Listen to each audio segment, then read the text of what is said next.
Hey everyone, this is Bede, aka The Terrible Aussie, and before we get to the latest episode of the podcast, we here at the Super Network would like to send a very special shout out to Paul C for being our latest subscriber on the Super Network Patreon. Thank you so much, Paul, for your support. It really means the world to both Marcey and I, and we deeply appreciate it, mate. Thank you so much. And now, on to the show. The following is a Super Network production with Super Marcey. Look, as much as I love that we don't really see images of that film, I just want to see that film. The terrible Australian Bede Jermyn. If they made a romantic comedy out of The Fly, this would probably be it. It contains coarse language. After it was over and the credits were done, my friend just looked at me and he just said, "Dude, that was Mature themes. Her husband wants her need satisfied, and she had a zombie baby with him. Potential spoilers. Spoiler alert.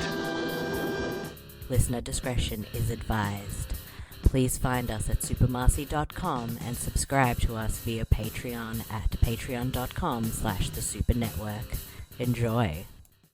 G'day everyone, this is Jermyn, aka The Terrible Aussie, and welcome to episode 14 of Podcasters of Horror, the podcast where my co-host Super Marcey and I do a retrospective series on specific anthology TV shows from horror director Mick Garris.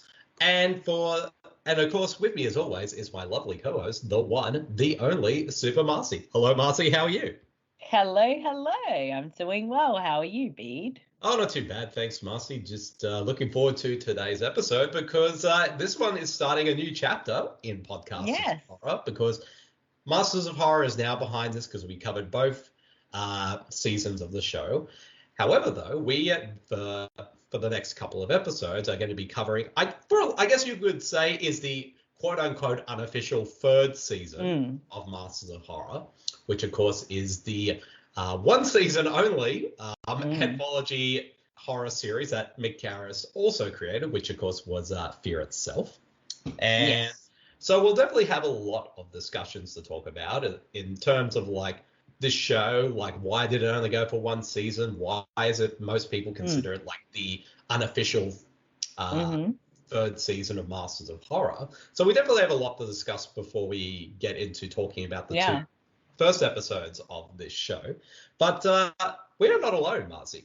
No, we are not. We are not fearing interfering itself alone. Indeed. We have very special guests who actually has appeared on a couple of episodes of Podcasters of Horror before, when we talked about a few specific episodes of Masters of Horror. And now he is back for this first episode of us covering Fear Itself. And that, of course, is the killer horror critic himself, Matt Konopka. Hello, Matt. How are you? Hello. Good to be here going through Fear Itself with both of you. Indeed. But before we get to sort of like talking about the show overall, what is your, because we already know your relationship with Masters of Horror, hence why you've been on a few episodes with us in the past. But what is your relationship with Fear Itself as a whole? Dated once, one night stand. It didn't really go anywhere. I was just realizing as I was prepping for this that I actually don't think I ever really watched a lot of Fear Itself for some reasons. I definitely recalled seeing the first episode, but I don't honestly think I've seen more than that. and there's probably a good reason why that is. Maybe. Well, we'll find out on this as we go over this season of Fear Itself. But I have not, until prepping for this, seen any of the episodes. So they are all first-time watches for me. And I don't remember why I never checked it out. I think just kind of didn't really hear much about it and forgot. Yeah, well, that's kind of the thing. Like, I saw all the episodes, but the thing that's interesting about this show is, like, it sort of debuted in 2008.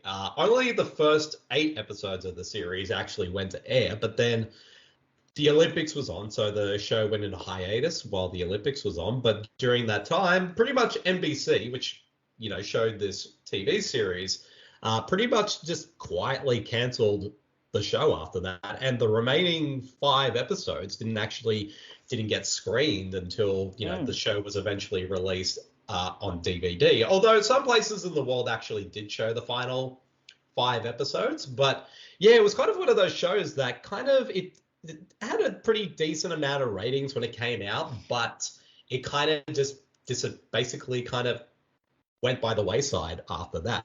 Because I think the reason for that is because most people will know that Masters of Horror only went for 2 seasons. Yes. And then Showtime decided not to continue with the show. So Mick Garris actually shopped the concept around to other places, and it was picked up by NBC. And instead of using the Masters of Horror title, they went with the title of Fear Itself.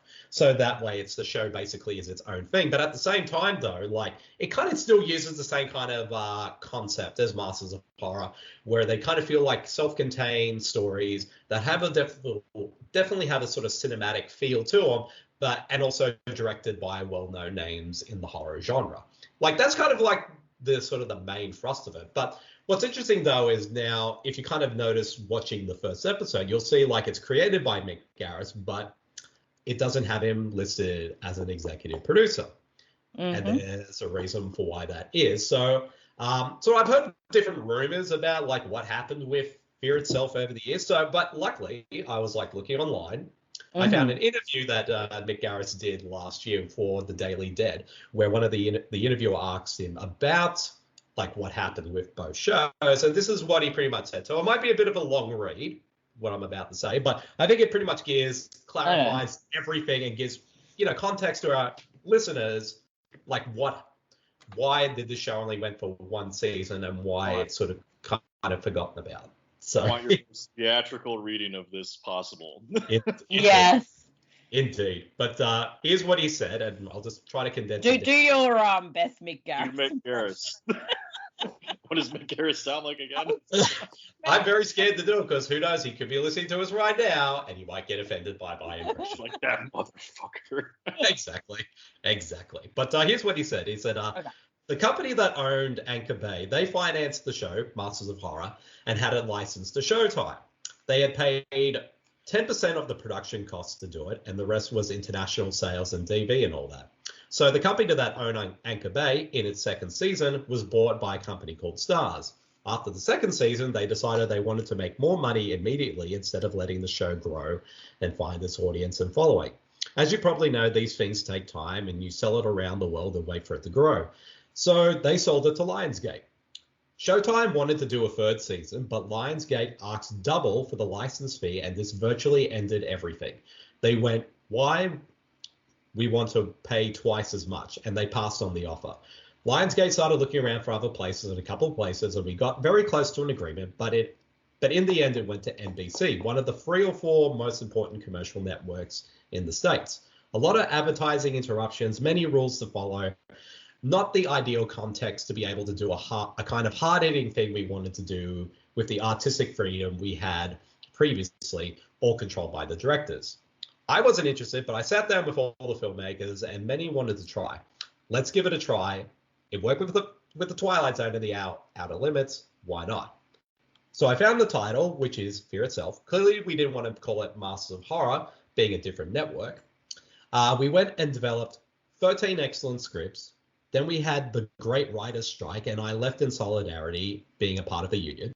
The network asked me to stay on as producer, but I had no intention of giving advice and supervising the work of non-union screenwriters on how to change our scripts. They hired a bunch of non-union writers to run the show. Each script got worse, and all the reading of all the notes coming in from Lionsgate and NBC, and I realized then and there that these filmmakers were going to have, not going to have the creative freedom I had promised them. Each draft was worse than the previous one, and then the news came in that the episodes would be made in Edmonton, Canada, and not in Vancouver, where the most suitable structures are, and where we shot all the Masters of Horror episodes. My biggest fears were coming true. I made the decision to leave the project permanently. I didn't want to compromise what we had set out to do, and it was clear it wasn't becoming something I could be proud of, and I didn't want myself in a position to make excuses for it. So pretty much that's what happened. And basically after that, like originally the first episode, which we're going to be talking about in a sec, was actually going to be directed by Mick Garris. But then, of course, once he left, another director came in. And not only that, a few directors who worked on Masters of Horror, like John Carpenter, Toby Hooper, and Joe Dante, they decided to not work on the series due to solidarity to Mick Garris. So that's pretty much the gist of what happened to Fear Itself. I think part of that touches on what maybe one of the largest issues was, which is the fact that they didn't have that freedom. You know, he's absolutely right. You go from Showtime with Masters of Horror, where you're giving directors, 90 minutes basically to do whatever they want, and we saw that with that series, directors were having complete creative freedom. I mean, they really could do whatever they wanted. There was no line you couldn't cross necessarily. And when you're doing a show for NBC, I mean, that's completely different. You have to satisfy those advertisers. You are on network TV. You don't have the same kind of freedom. So, you can definitely sense that a bit in the series from what I've seen. Yeah, well, that's just kind of the thing, I guess. And because with Fear Itself, having seen all the episodes, you can definitely tell it felt like a very tame version of Masters. Like, even though, there was some violence and a bit of gore they were able to get away with, but at the time they couldn't get away as much with what they can on network television as they would on cable television network. And of course, there was no nudity, no swearing, and also the episodes being a lot shorter, because with Masters, the episodes can be at least somewhere between 50 minutes to an hour long.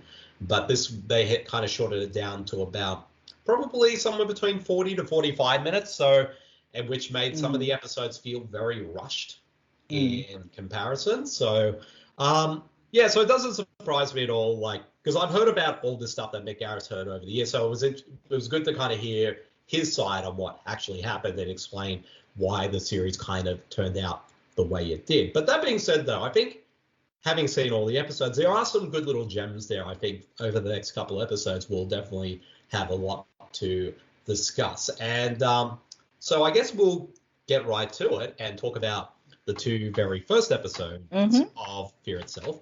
But first up, of course, is the pilot episode of the series, which is called The Sacrifice. You must listen. Your brother was bitten. You have no choice but to kill him before he Kill my brother. It is too late. He will become like the creature unless he dies by fire. A stake through the heart. We chop off his head. What are you saying? You're saying that thing is a vampire? You saying my brother is a vampire? Not yet.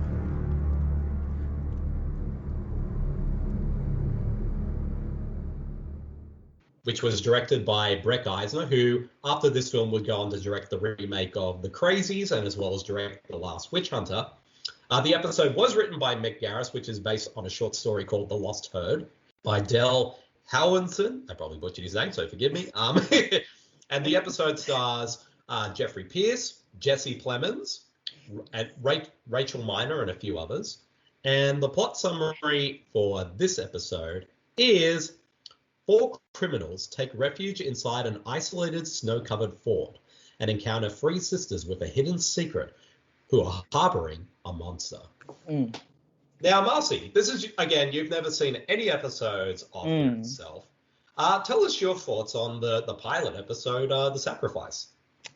Yeah, well, you know what? The first thing I noticed in, I guess, the opening kind of 5 minutes of this is that it really shows that production values went right down. It does look really cheap. Yeah. Whereas Masters of Horror, they didn't quite have the cinematic feel, but it at least looked like there was some money behind it to make this, show what it was. This, it felt like it was made for $5. It just looked that kind of cheap. And again, even the music, the opening, it just felt so cheap. Why you can have good music? Why does it sound so crap?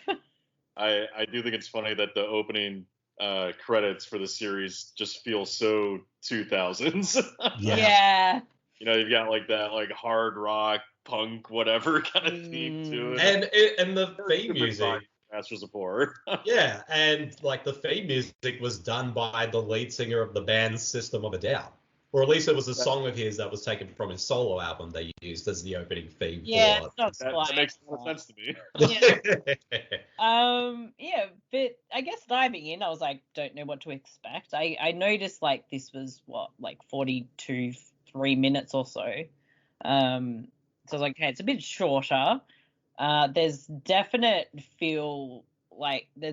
pauses for ad breaks, so it does kind of break it up a bit, but the story itself kind of does feel a little bit rushed because you have no idea what the fuck is going on. But what I find interesting, and you kind of have said this as well, Bede, that a lot of actors who we know a lot more now, who were more unknown then, are in this series, and I'm like watching this going, oh shit, it's like Jesse Plemons and there's Rachel Miner. Like, okay, I recognize some faces in this. Oh, well, and we're going to see a lot more over the next couple of episodes because there were tons of actors who kind of made their early starts in this series. So, yeah. Overall, I thought this was kind of a mixed bag. Like, it was okay. It was watchable. The story itself is kind of interesting. It's got, like, this whole, kind of like The Village, but if they were harboring vampires, kind of vibe to it. So I didn't mind that. It's just, I think, whatever they, if they change the script with this, I don't know from what was originally written. But it moves okay. The acting is okay. Could have been better. You can tell the gore effects and stuff are just not what they were. Definitely not up to any scratch at all. And that is kind of toned down a fair bit. But, I don't know, it was kind of a very mixed bag. I found it watchable, but, like, kind of almost, what's the point? What are you trying to say with this? Like, you didn't feel there was a message, whereas Masters of Horror, most episodes, you felt like there was a message behind it. But, yeah. Matt, you can chime in. You're ready to. No, I'm sorry. Well, first I just want to say, for those that don't know, Del Howison, the writer of the short story that this is based on, for any of your listeners that either live in America or visit here, Del actually owns a shop here in Los Angeles called Dark Delicacies. Oh.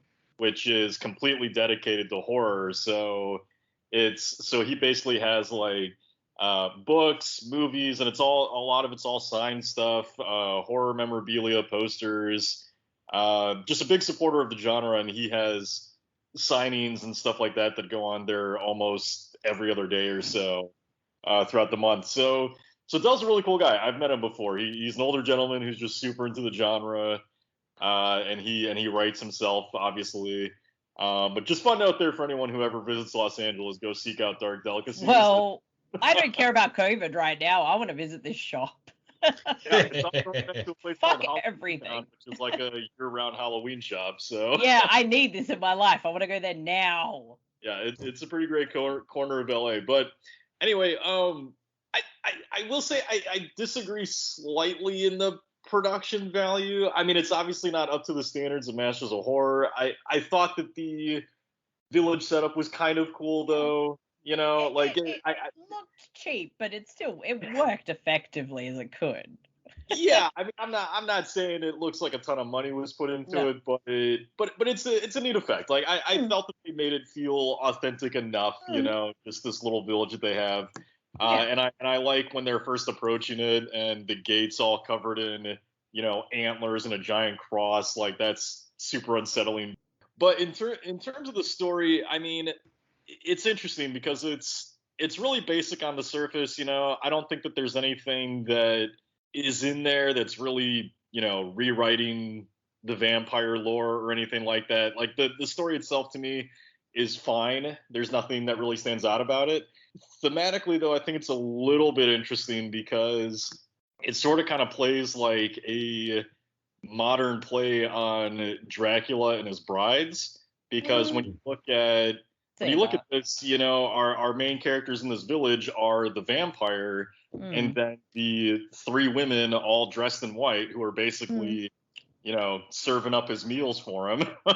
And it sort of played like a modern take to me on that, because in traditional, you know, Dracula lore, usually the three brides are very subservient and enjoy being vampires, and you know, there's not really a lot of messaging there with anything. But in this, it kind of felt like, you know, it kind of felt like a callback to time periods where women were kind of told to stay home, you know, and take care of the kids instead of going out in the world and working and stuff like that, which, you know, is all a bunch of bullshit.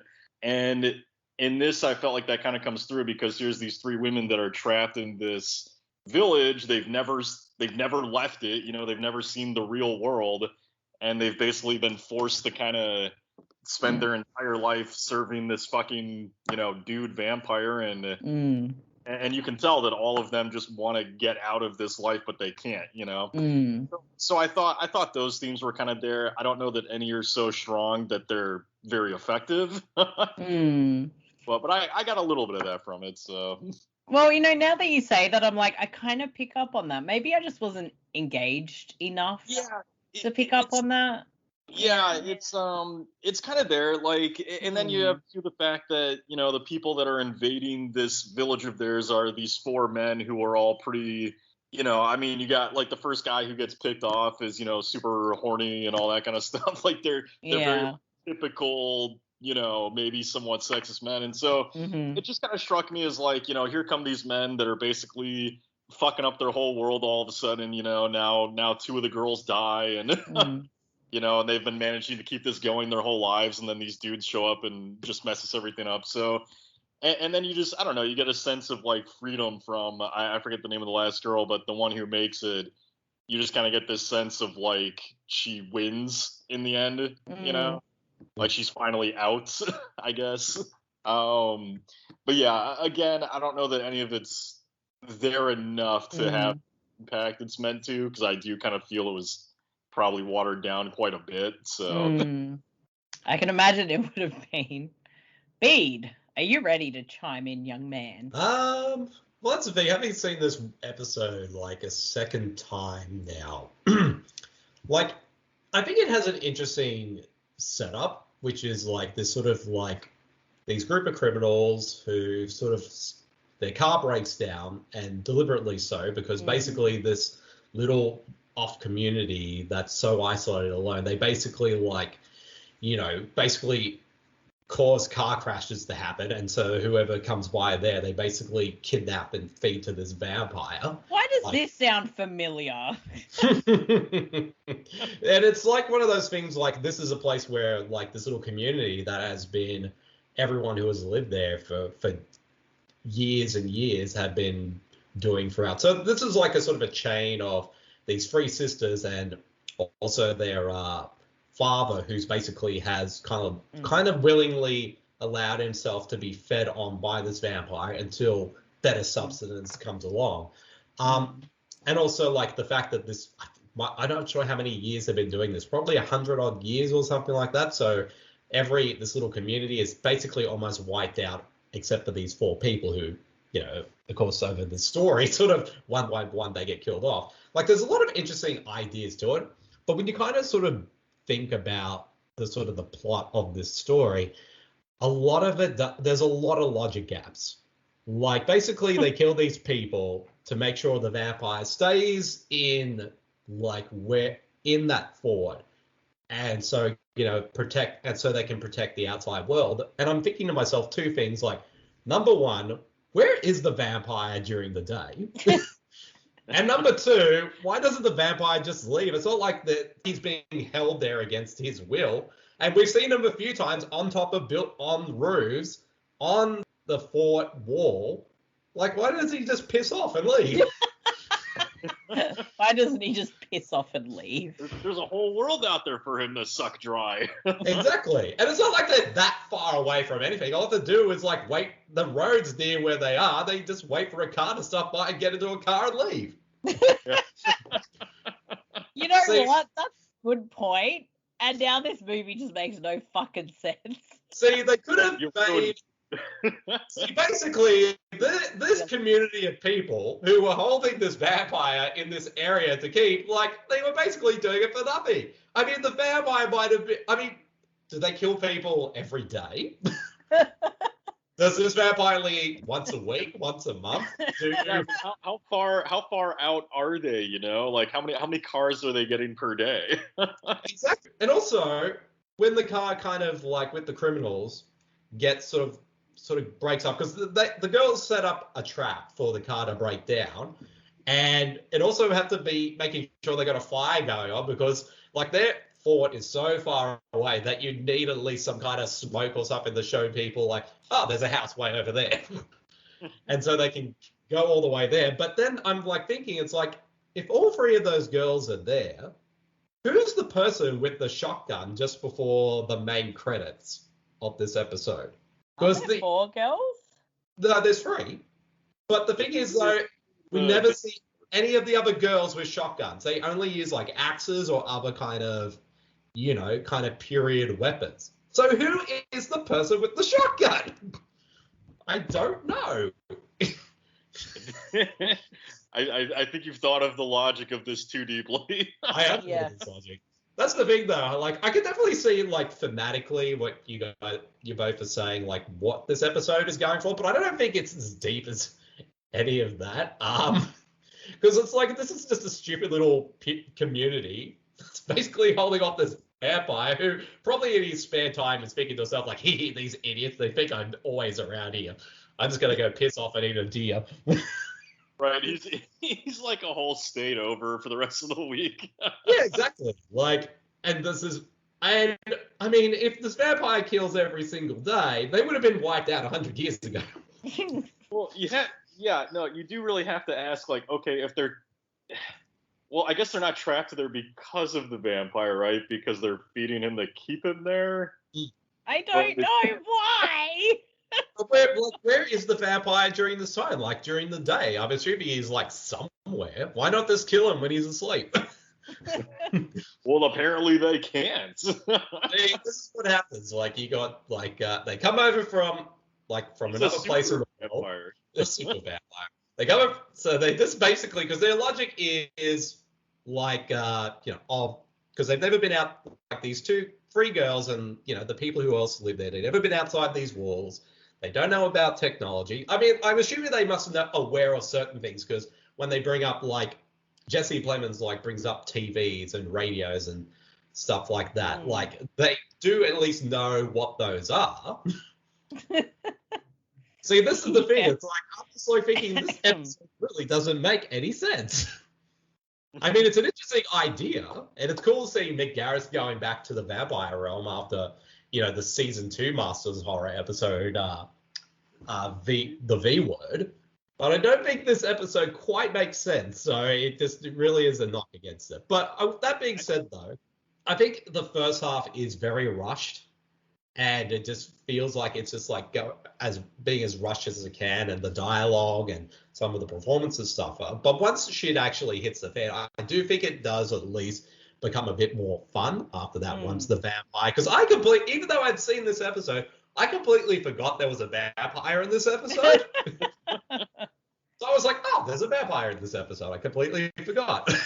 Because I knew there was this fort with these women, but I thought it was more sort of like they were kind of like these killers or something like that. It's like, oh, there's an actual vampire. I completely forgot about that. And it pretty much sums up everything about this episode. Did you notice who was in this episode? Yeah, Rachel Miner. I mean, everybody's favorite Australian blonde bogan. Oh. Was she really? Hold on. Sophie Monk is in this episode. Was she? Are you sure she was in this episode? I don't see her credited. She is. Is she? She was Virginia. Oh. That makes a lot of... Well, I did not know that. That makes a lot of sense. It's really, it's unfortunate. I feel like this... There were 4. There were 2 Virginias. Oh, so there's 2... Oh, wait, there's 2 Virginias. Was she a body double? What's going on? Why is there 2 Virginias? Yeah, it's been a body double then. I could swear there's only 3 girls. It's like... because she kind of resembles the other one that was Virginia. Maybe they're like reshot scenes with Sophie Buck, or maybe who knows? But she was definitely there because I'm like, that looks like her more than it looked like the other one. The other actress wasn't available to do certain scenes. Let's just get Sophie Buck. Apparently. I was like, fuck you guys, I'm not coming back to set. This film sucks. Peace. It's unfortunate that I feel like they could have saved so many logic gaps if they would have just set it back in time in like the 1800s. Yeah. You know? Like set it back during Western times where it's like, okay, it makes sense. There's not another town for like, 200 miles or whatever. So I don't know. Because yeah, everything you're saying definitely poked quite a few holes in it. Or they could at least like say the vampire is chained up, and to make sure it doesn't go all, like when it gets hungry, it gets powerful or something like that, to appease it, they feed it someone, so that way it kind of stays where it is and doesn't like go on a full killing spree. Like if it's locked up somewhere, you could easily see there's little things you could easily have fixed up on, like in that would have made it sense. And maybe this is what Mick Garris was talking about, like in the interview, because I know at another point in the interview, when he was asked about this episode, basically like what he said was, and I'll quote this, he was asked like, I had written the Sacrifice, it was going to be directed by me. Breck Eisner, who ended up shooting, did a good job visually. He did do a good job. Yeah, he did. I think visually the episode does look good, even though at first, like when it starts off, I'm thinking, it's very TV feel, but once it gets going, it gets better after that. Breck is a good director and tried to bring some of the elements of my original story, but the script had been completely rewritten, and I don't like what they turned it into. So that was basically, the script was basically completely rewritten. So that's probably why nothing makes sense whatsoever. Those goddamn non-union writers. Exactly. How do I get the job? Exactly. But I mean, I think for the most part, the acting isn't too bad. I think Rachel Miner and Jesse Plemons were probably the 2 best performances in the episode. Although I'm not sure why Jesse Plemons' character was named Lemon. Even though it does make... I'm just not sure why they put such an emphasis on it. Like, my name's not really Lemon, it's Lemuel. Yeah, what was that? Why? I'm like, that's cool, man. Why do I care? Exactly. But, it's just like... It definitely doesn't... It's interesting, because at the time I think I saw this episode, I think I did enjoy it, but now rewatching it, I'm like thinking like... Yeah, this whole episode really does not make sense when you think about it. Like I said, the idea is cool, and you could do a lot with that idea. But, when you kind of think about a lot of, like, how it sort of all works, it really, there's way too many logic gaps for... As you've pointed out very successfully. I mean, it's one I enjoy watching it, but it's definitely, once you start to pick it apart, it has quite a few flaws for sure. Indeed. But any final thoughts on this episode before we do our ratings? Marcey, go ahead. I was going to. Oh well, you go first. Sorry. Oh, I'm just going to say it feels like a pilot. It very much feels like a pilot. So. Yeah. Look, I think my final thoughts for this, it's a mixed bag. As we've said, there's some things that kind of works, a lot of things that don't really. It's strangely watchable somehow. But yeah, I'd give it a solid whatever the fuck Jesse Plemons' name is. 2.5 of those out of 5. 2.5 lemons. Yeah, I don't fucking 2.5 lemons. But Matt, your final thoughts and rating on The Sacrifice? Yeah, I mean, my final thoughts are like, look, it feels like a pilot. Pilots are typically pretty rough. It has a lot of logic issues that you just pointed out that I hadn't really focused too much on. Exactly. He ruined it. You ruined it for everyone, Bede. Yes. Everyone's going to hate me now. But I do think it's well directed. I can't speak to what the script was like versus what they ended up with, but I think that Breck and Eisner did a fine job with it. It's probably better directed than it should be. So I don't know. I give it like a solid 2.5 or 3. It's fine. It's watchable. I'll leave it at that. Yeah. I think I give it about 2.5 as well, and I think it's really as not good as the script is. And again, I'm blaming this all on rewrites rather than Mick Garris himself. I think the direction, like Breck Eisner's direction, definitely is what makes at least the episode watchable, because he does, at least once when shit actually hits the fan, it does become pretty entertaining and also quite intense in moments as well. And you can definitely see some of the elements that he would do for the Crazies remake that he would do next after this episode, because he kind of brings that kind of same intensity to a lot of the scares in that film.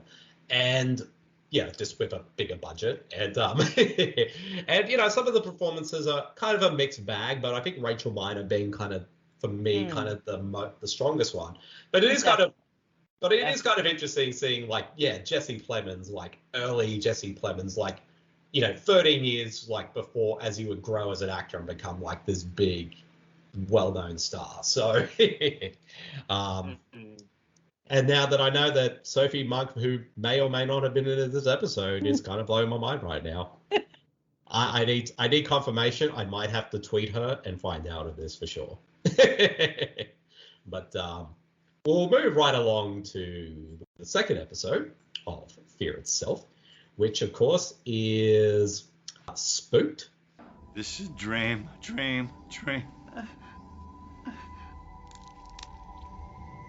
Why are you so bad?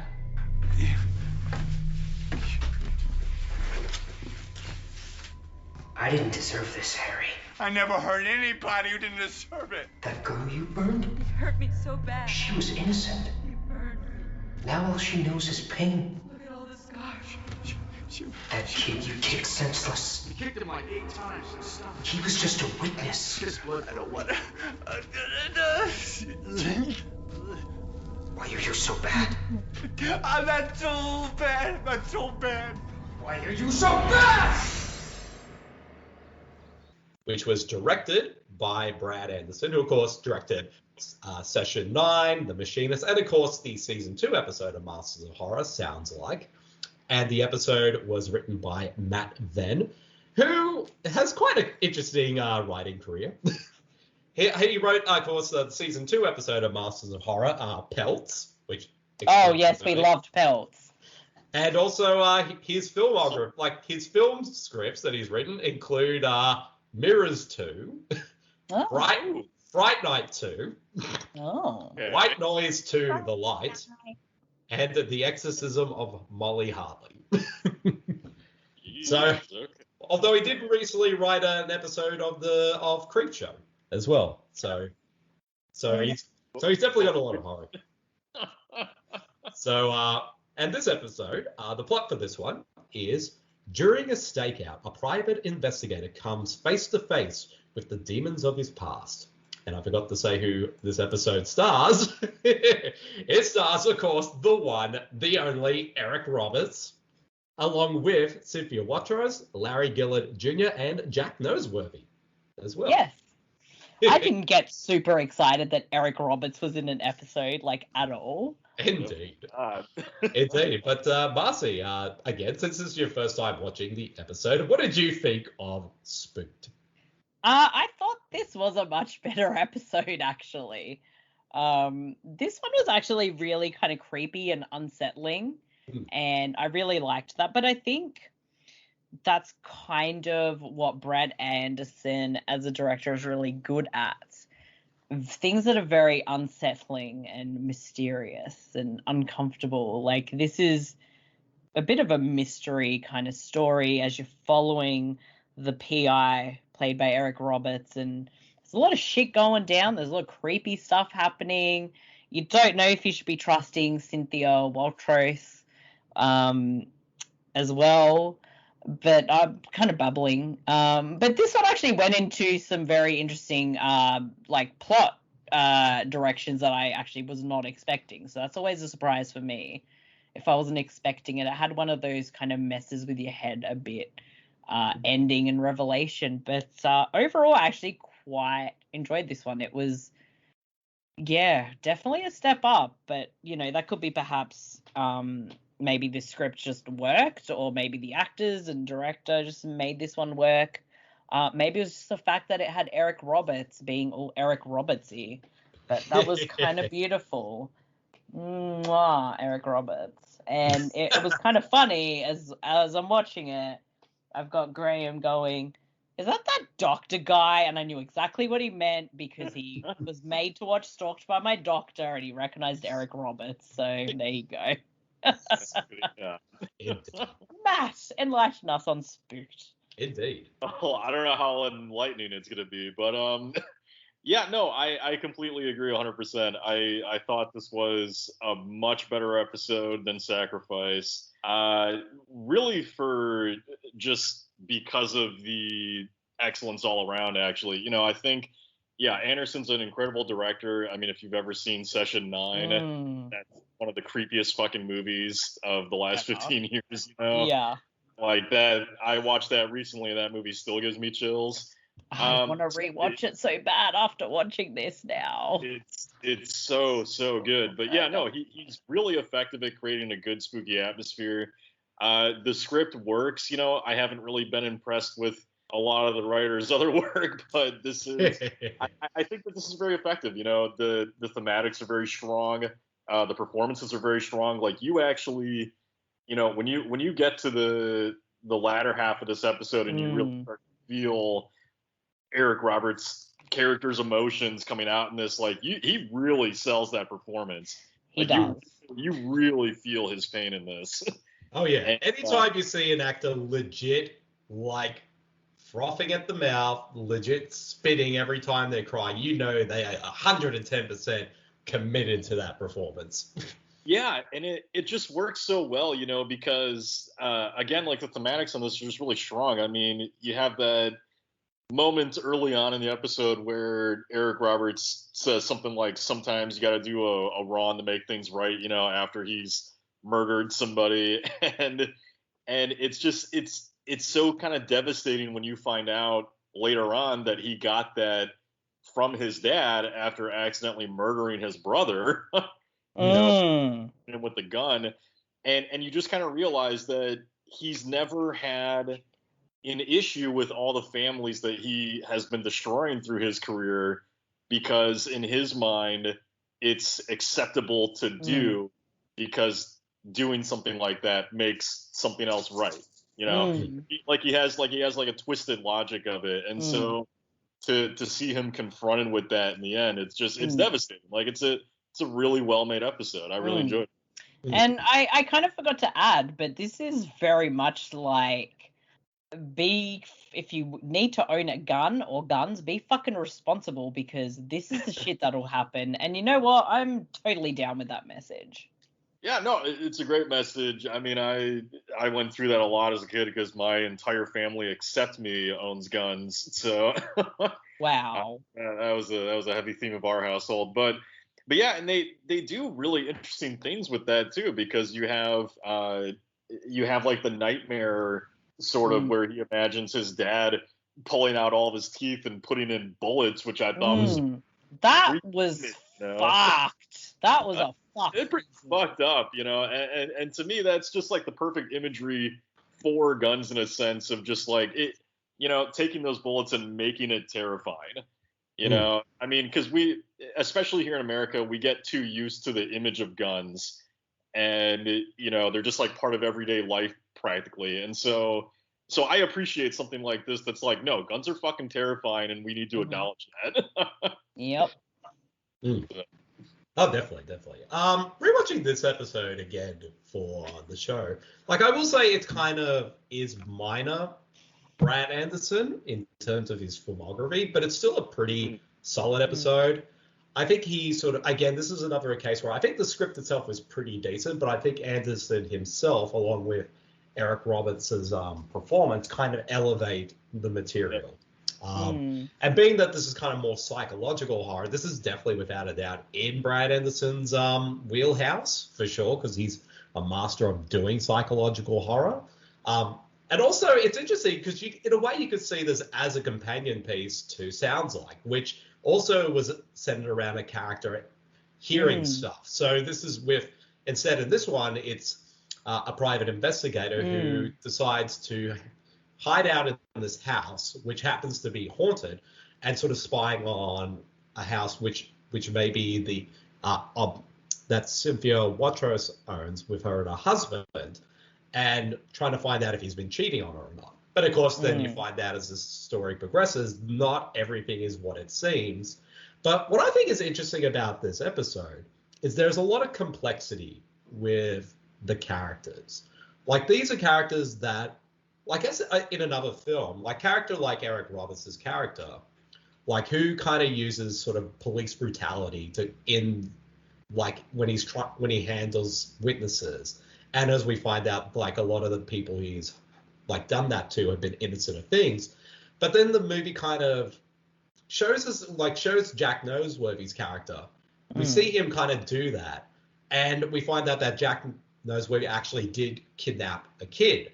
But then, of course, like, his spirit comes back and basically wants revenge against Eric Roberts. So the episode's interesting because it treats both Eric's character and Jack Noseworthy's character a bit more complicated and complex, because in a normal situation, like Eric Roberts being this police officer who uses brutality would be the villain, and of course Jack Noseworthy's character would be like the innocent one. But the fact that they're both flawed characters who have done equally horrible things on their own, having them go up against each other, it really makes it a much more interesting episode, because you're not sure who you're really siding with in this episode, because it shows both sides. But I guess, like, I guess to quote Homer Simpson, in the episode where he's basically voting for Sideshow, whether he should not vote for Sideshow Bob, I'm thinking, like, I don't agree with Eric Roberts' character using police brutality, but in case of Jack Noseworthy kidnapping a kid, maybe it's kind of necessary. I don't know, because that's the complicated thing, because it makes you think about this stuff. Like, what would you do in situations like that? And I think that's one of the things that I think is interesting about the episode, and is because it shows these type of things are more gray than black and white. And I think, and it kind of makes you question these things. And also, but I think the most important thing, like you said, Marcey, is that this episode does have an anti-gun kind of message to it as well. It's like, if you have a gun, be absolutely responsible for it. Don't just put it up in a wardrobe where your kids can easily get at it. And exactly. And also, like, even Cynthia Watros' character, who's this poor woman who is feeling the loss of her brother, gets in a pact with 3 other people to kind of bring his spirit back, but then something goes wrong. And the other 3 had to kill themselves, and then she had to kill herself, she survived. So basically to, like, honor that, she gets Eric Roberts to be in her place.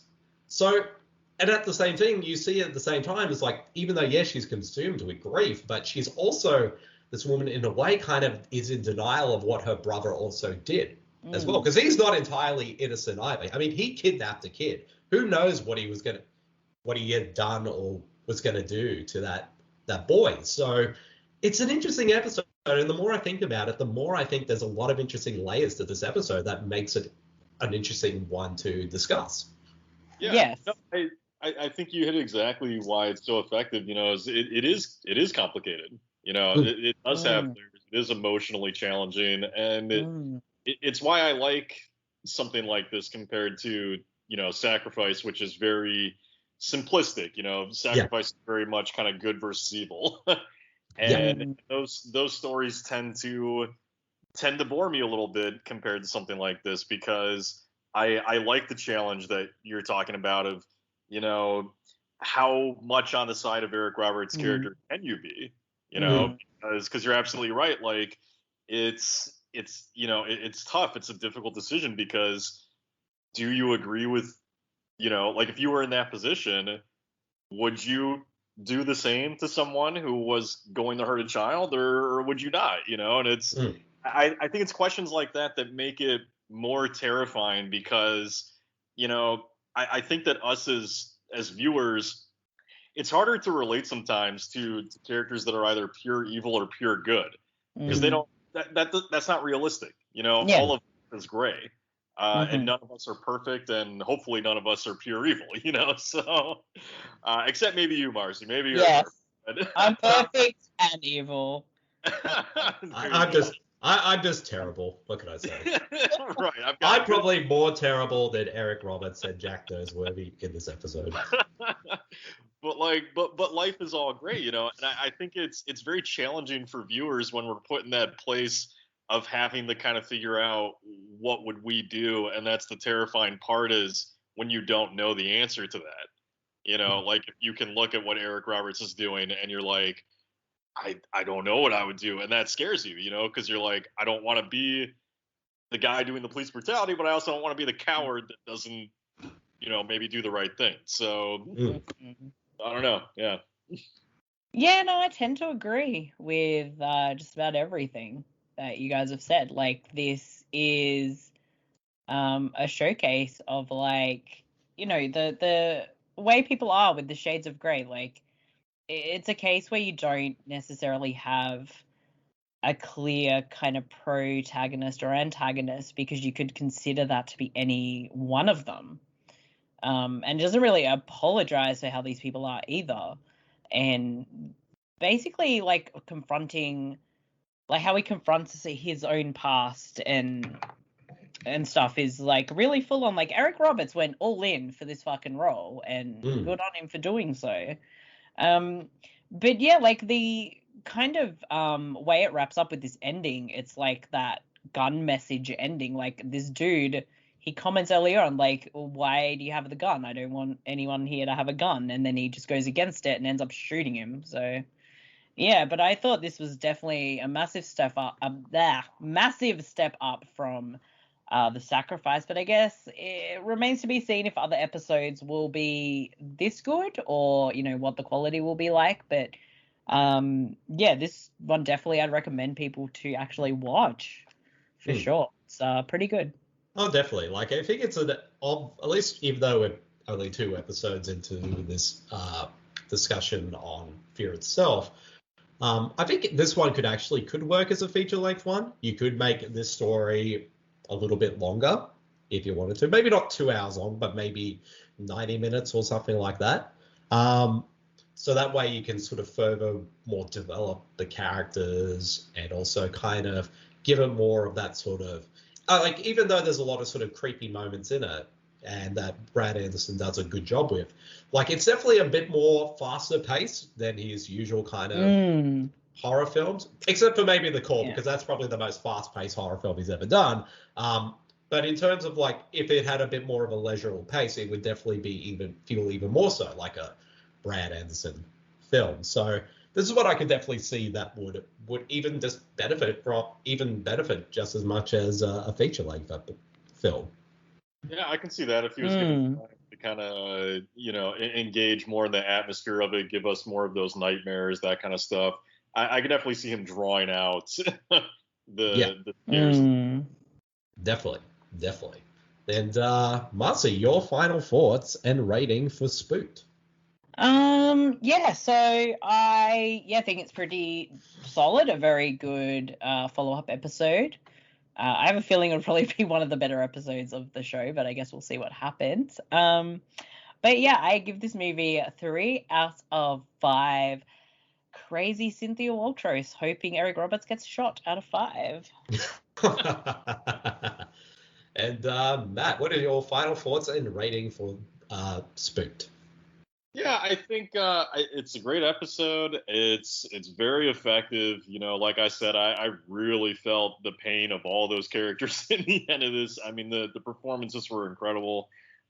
So I think considering that with how well directed it is and that it is TV and not working with, the budget of a feature film, I'd probably give it a 3.5 bullet teeth out of 5. All right, I will give it about 3.5 as well. 3.5 are creepy pictures of people up on the wall out of 5. Those pictures were creepy. That was very effective shit. That was effective shots. Not even just the pictures, but actually showing the pictures like slitting their throats and blood. Oh, that was some weird shit. That was some weird fucking shit. All right. Indeed. All right. Although not as creepy as Cynthia Watros' creepy laugh at the very end of this episode. Oh, she was fucking ready to bloody orgasm her pants after he died. I mean, yeah, again, that's one of the really fucking creepy parts of this episode. She's kind of right, but also, hey, you're kind of psychotic. Indeed. And now she's going to go kidnap kids herself. Maybe. I don't know. That's my headcanon. That's my headcanon in this episode. Yeah, right. But, I guess that will be a wrap on this first episode diving into Fear Itself. I hope all our listeners enjoyed our discussions on this episode. And we definitely have quite a number of episodes, over the next... I think sort of adding how many episodes in particular. I think we're doing 7 on Fear Itself. So this is the first, and we'll have 6 more every month after that. So we'll definitely have a lot of interesting things to talk about. And Matt, you're always more than welcome to come back and discuss any of these episodes if there's any in particular that tickles your fancy. Yes. Hell yeah. Damn straight. And we'll wrap up the show. And Marcey, where can people find us on the internet this week? Well, you can always find us at our base of operations, the Super Network, at supermarcey.com. You can always find us on Facebook at facebook.com/the Super Network. You can join the Facebook group, which is under the Super Network group on Facebook, where we have polls and discussions and memes and all sorts of crazy things there. You can follow me personally on Twitter if you so desire to do so at twitter.com/supermarcey. You can also follow the Super Network on Twitter at twitter.com/SM_supernetwork. We're also on YouTube. You can look for us under the Super Network YouTube channel, or look up either Super Marcey or Bede. I'm sure you'll find us on there. And we are on Instagram, which is the.super.network, and on TikTok at the Super Network. And of course, you can find all of our podcasts, Podcasters of Horror, the Super Podcast, all of them on all your major podcast streaming platforms such as Spotify, Apple Podcasts, Google Podcasts, all of the good ones. And of course, please remember to leave us a rating or review if it has that function, because it helps us a lot, and then we know that you love us and we'll be happy. Bede, where can people find you, bitch? If people want to find me personally, they can find me at my Twitter page at twitter.com/bjermyn, or my personal writers page on Facebook at facebook.com/terribleaussie. And of course, you can always find all my writings over at supermarcey.com with reviews and columns. And now, Matt, where can people find you on the internet this week? So you can find me on Twitter at Killer Critics. I never really use Facebook or Instagram or anything else, so don't bother following me there. How dare you? You can also find all of my writings on killerhorrorcritic.com. Mostly I do reviews because I'm working on other things right now, but occasionally I'll, write something interesting, I guess. But and then you can also follow my podcast, Killer Horror Critic, that I do with my wife, where we basically have a theme each month, and we'll go through different movies that fit that theme and analyze them drunk, and usually come up with somewhat weird themes and ideas, I guess, sometimes. Well, maybe Marcey will have to suggest some theme ideas for you. We'll just be sitting there invite us as a guest just once, please. I will have to do that at some point, and I also have to put up a post asking for themes. I keep meaning to do that. Rob, it's on now. I know that at the moment you're doing Shark Month. So Yes. I'll be curious, at least by the time this episode is online, it'll probably already be wrapping up. But I look forward to seeing what you do for the next episode. And I found your episode on Bede to be a very interesting and podcast on that movie. Oh, thank you. No, Bede was fun to talk about. I did not expect to be comparing it to Noah's Ark, but, there it works. Bede is a classic, and I'm sad I did get to talk about it on your show. I'm sorry. I am still laughing at I think it was the burning, where you're talking about, like, how much you love the killer in that movie. Uh-huh. And I think Chris was like, no, and then you just making fun of each other. I was just laughing my head off. It was so funny. Yeah, that's basically our relationship in a nutshell, is just making fun of each other and yelling at each other. It's actually how we met, so. It's like me and Marcey as well. We just make fun of each other all the time. More so me than you, but whatever. Well, that is true. I'm just a bitch. We all know that. But, Yeah. yeah, I guess that'll be a wrap on this episode of Podcasters of Horror. Look out for the next episode in I was going to say August, but it is what month September. Yeah, well, it is August. At least when this episode airs, so September. So keep a lookout for that one, and we'll see you all then. See you, everybody. Bye. Bye.